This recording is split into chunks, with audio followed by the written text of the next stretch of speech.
¿Cómo podríamos prevenir la propagación de los virus de la influenza? Antes de responder esa pregunta, primero tenemos que saber qué es un virus. Un virus es un agente infeccioso que básicamente está compuesto por proteínas, ya sea en forma de cápsula o ubicadas en la superficie, su material genético y en algunos casos pueden presentar una envoltura lipídica. Los virus se pueden clasificar de muchas maneras, aunque las formas más comunes de hacerlo es por el tipo de material genético que poseen, ya sea ADN o ARN, o también según su forma. Existen virus esféricos como el virus de la influenza, helicoidales como el ébola, y concéntricos como el de la polio, complejos como los bacteriófagos, entre otros. Estos agentes pueden causar complicaciones muy graves no solo a nivel de un individuo, sino a nivel de toda una población, como es el caso actual del virus SARS-CoV-2. Otros casos de brotes que ya resultaron en pandemias son, por ejemplo, la gripe española, la cual se considera la pandemia más devastadora de la historia humana, ya que se estima que hasta su desaparición en 1920 habría matado a más de 50 millones de personas. Sin ir más lejos, también tenemos el ejemplo de la popular gripe porcina, que en nuestro país dejó más de 200 fallecidos. Esta pandemia surgió en 2009 y se dio porque la cepa de un virus que contagiaba cerdos mutó y logró infectar a los humanos. Pero, ¿cuál es ese virus? Bueno, ese virus es el virus de la influenza, el mismo causante de la gripe española y de las gripes estacionales que se suelen producir año tras año. Existen 4 tipos de virus de la influenza, los cuales se nombran de la A a la D, pero solo los tipos A y B son los que ocasionan las epidemias anuales en los humanos. Según la OMS y los Centros para el Control y Prevención de Enfermedades de los Estados Unidos, alrededor de 650.000 muertes al año están asociadas a enfermedades respiratorias causadas por la influenza estacional. Si bien es cierto que existen métodos de vacunación que ayudan a contrarrestar los efectos de la enfermedad, en la mayoría de los casos esta no necesariamente protege del todo al ser humano, ya que estos virus están en constante mutación. Es por ello que a continuación explicaremos en qué consisten 2 métodos de desinfección como lo son la radiación UVC y la nanotecnología, con el fin de proponer distintas alternativas para prevenir la propagación del virus de la influenza. El primer método del que se hablará es de la tecnología a base de VC lejano. Dentro del espectro electromagnético, la radiación UV está comprendida desde los 10 a 400 nanómetros, por lo tanto no es visible para el ojo humano. Entre los tipos de luz UV, el ultravioleta C es relevante debido a su uso como antimicrobiano y antiviral, con un máximo de efectividad alrededor de los 260 nanómetros. La luz UV, al interactuar con las bases nitrogenadas del material genético del virus, induce reacciones que se acumulan y llega a un punto donde la cantidad de errores es demasiado alta, haciendo que la partícula vírica deje de ser viable. Los principales fotoproductos que se generan son los dímeros de pirimidina.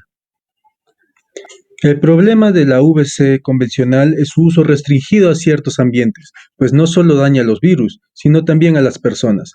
La radiación puede ocasionar problemas tan severos como el cáncer de piel y gran daño a los tejidos oculares. Existe una alternativa, un tipo de luz ultravioleta C que es capaz de eliminar los virus del ambiente sin que nos dañen el proceso, la denominada luz ultravioleta C lejana, con una longitud de onda de 222 nanómetros. El VC lejano ha sido probado en ratones hipersensibles al daño por luz ultravioleta y se demostró que la exposición no genera fotoproductos ni tumores en la piel, incluso a altas dosis y con largos periodos de exposición, lo que sí ocurrió con otros tipos de UV. También se demostró que el VC lejano no produce lesiones en los ojos a diferencia de otros tipos de UV.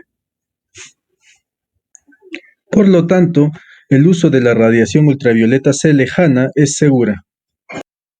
Además de no causar daño a los humanos, se ha probado que la luz FAR-UVC es eficiente contra el virus de la influenza. En un estudio de 2018 se evidenció que el 95% del virus presente en el ambiente dejó de ser viable por completo después de su exposición por 30 minutos a rayos FAR-UVC, a una dosis de 2 mJ por centímetro cuadrado. Incluso es efectivo contra 2 tipos de coronavirus que causan tos y resfriados, el alfa-HCoV 229E y beta-HCoV OC43, inactivándolos correctamente, por lo que se predice que tendrá buena efectividad contra el SARS-CoV-2 que afecta actualmente a la población mundial. Esta técnica puede ser utilizada para la desinfección de hospitales para prevenir posibles contagios por microorganismos presentes en las superficies, a través de una lámpara de luz FAR-UVC activándola por un tiempo determinado. También puede ser usado para desinfectar el transporte público después de una jornada de trabajo, utilizando múltiples lámparas. Además de hospitales, las estaciones de transporte terrestre, restaurantes, aeropuertos e incluso escuelas y hogares son otros lugares con conocida aglomeración de personas en los que se puede practicar esta técnica.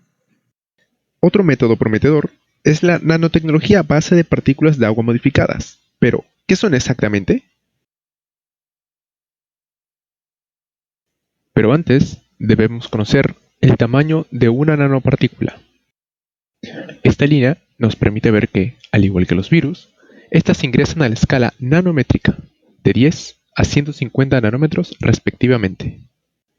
En palabras sencillas, las nanopartículas pueden ser descritas como agua electrocutada, donde, luego de pasar a través de un capilar y ser inducidas gracias a cierta corriente de voltaje, estas poseen características únicas, tales como su nanoescala, a 25 nanómetros, ingredientes activos, como el peróxido de hidrógeno, especies reactivas de oxígeno, ROS, y electrones libres.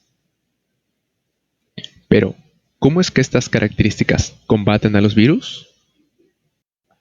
La forma de actuar de estas características es atacando componentes estructurales importantes para la supervivencia del virus, tales como las proteínas, que componen la cápside, una envoltura que protege al genoma, ADN, el cual también puede ser atacado, así también como los lípidos, que componen la membrana lipídica, y de esta forma evitamos la proliferación de los virus en el ambiente, y protegiéndonos así del contagio.